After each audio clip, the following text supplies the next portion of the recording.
Shea Moisture. Hey, Moisture, what are you doing, bruh? I can treat you like a 9 to 5, but I wanna take you on vacation. Okay, so hi guys. So if you like see the title of the video, you already know what I'm going to talk about.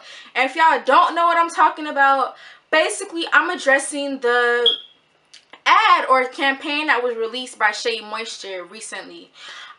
And if you guys haven't watched the video, I'm going to link it down in the description box below, just so you guys have a better idea of what I'm talking about. So basically they released the ad or whatever, and you know, the faces of the ad were a light-skinned woman with 3C hair, and 3 white women.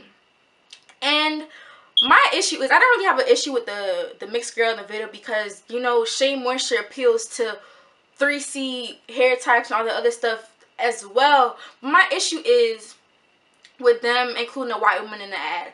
My thing is, why couldn't y'all make the women who made your company into what it is today as the faces of the ad, instead of including 3 different white women in the campaign? Like, I just don't get the correlation. I don't understand. And do not get me wrong, bruh, I love Shea Moisture to death. Like, Shea Moisture's helped me a lot throughout my hair journey. It's helped me get to where I'm at today. And it's like, you know, I just feel like I get the message that you're trying to convey, because I understand you're trying to be more diverse and, you know, appeal to other people as well. But I just feel like the way I could have conveyed the message could have been better. Y'all could have included a dark-skinned woman in the ad. You could have included a woman with tight 4 hair in the ad. You could have included different varieties of people in the ad instead of including only 3 white women and a light-skinned girl. Like, I just feel like, you know, I don't get it. And also another thing too, yes, they did include a dark skin in the ad, but it was like towards the end of the video, and they were only on there for 2 seconds, and they didn't get the screen time or got the chance to talk and communicate like the white girls did and the other girls. So I just feel like I don't know. I'm not really feeling the ad like that. Like, I heard they pulled the ad because of the negative reactions, but yeah, y'all gotta do better, Shea Moisture. Y'all really have to do better. You know, I'm not trying to bash the light skin girl as well, but it's like, if you have not already noticed, in just society today, period, you know, on social media, all that, when you go to these natural hair pages or just in general, you know, it's the light-skinned girls and the girls with the curly type 3 hair getting the most praise on there. You don't really see many, you know, darker skin tone women or people with type 4 hair getting as much praise as they should. I just feel like, you know, I will say this, we've come a long way from where we were before, but I just still feel like, you know, there's a lot that needs to be done. Could have just done better. Like, and after, you know, after, like, towards the end of the day or whatever, Shea Moisture had released an apology about, you know, the campaign. But I feel like, honestly, it shouldn't have taken our negative reactions for y'all to realize that y'all made a dumb move. Y'all should know better. And also in the ad, they were discussing hair hate and all the other stuff. And what I got from the ad when they were discussing hair hate were that they were trying to put white women and black women in the same category as experiencing experiencing hair hate.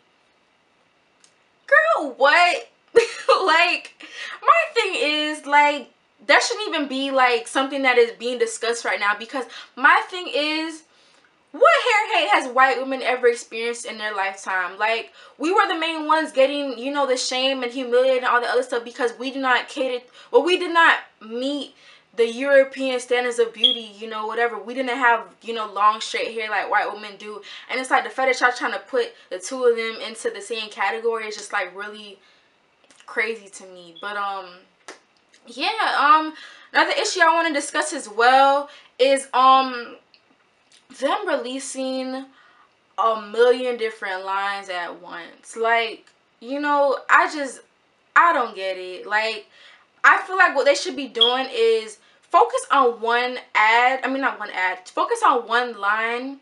You know, make sure it caters to everyone. You know, make sure it's the best that it can be. and you know, work from there. Do things one at a time. Y'all releasing like 5 different lines per week, and it's like so overwhelming, and it's too much to handle and just take in, if that makes sense. But yeah, and I mean, another thing too, I was watching this girl's YouTube video or whatever. Her name is Kaice something. I'm gonna link her name.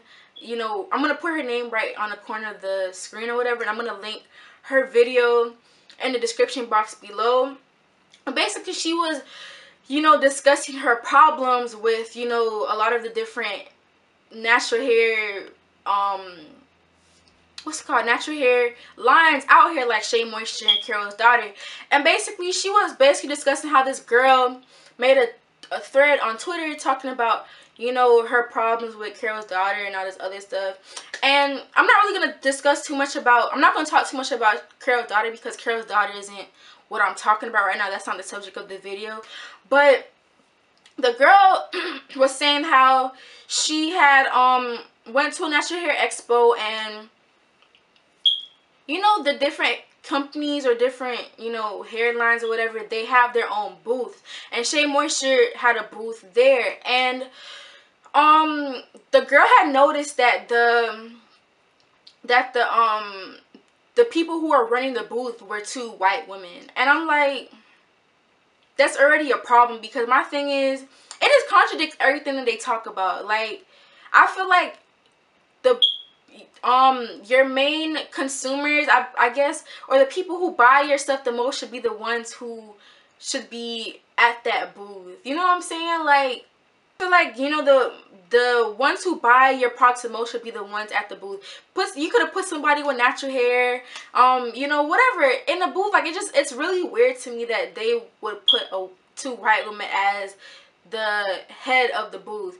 And you know, it kind of makes sense, because I did notice, I was doing some research, and I was also hearing from people, you know, over the past couple months, that Shea Moisture has sold a big portion of their company to a white corporation or whatever. So a lot of Shea Moisture now is owned by white people, and so like the original owner now doesn't really have as much control as she did before. And I kind of feel like maybe that's why this campaign that I'm talking about right now occurred, and why, you know, all this has been happening lately.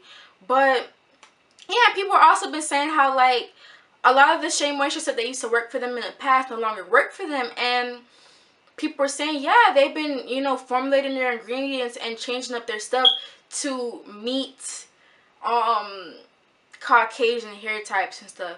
And my thing is, bruh, when you go to the store, right, you see aisles and aisles of different hair products that cater to white women or to Caucasian hair types, you know what I'm saying, and looser hair types.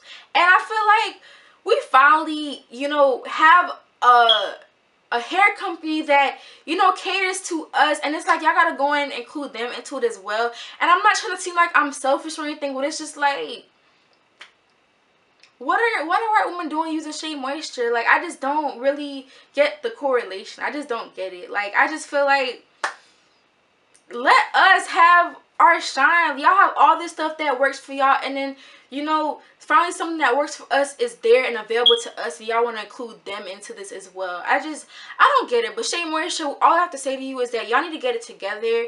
You know, hire a new PR team. And yeah, like, that's just what I really have to say about the issue. For right now, I'm gonna just chill off of using my Shea Moisture stuff. And I think this might be a good thing for me as well, because maybe this might give me the opportunity or push me to try different, you know, hair products out there, like Talia Wajid, As I Am, all that other stuff. I've been using Shea Moisture for years now, and I feel like, you know, maybe it might just be best for me to just chill off of them for right now. But like I said before, I'll link all the information in the description box below, the ad, Kaice's video, and all that other stuff. And don't forget to like, comment, subscribe, and I'll see you guys in the next video. Bye.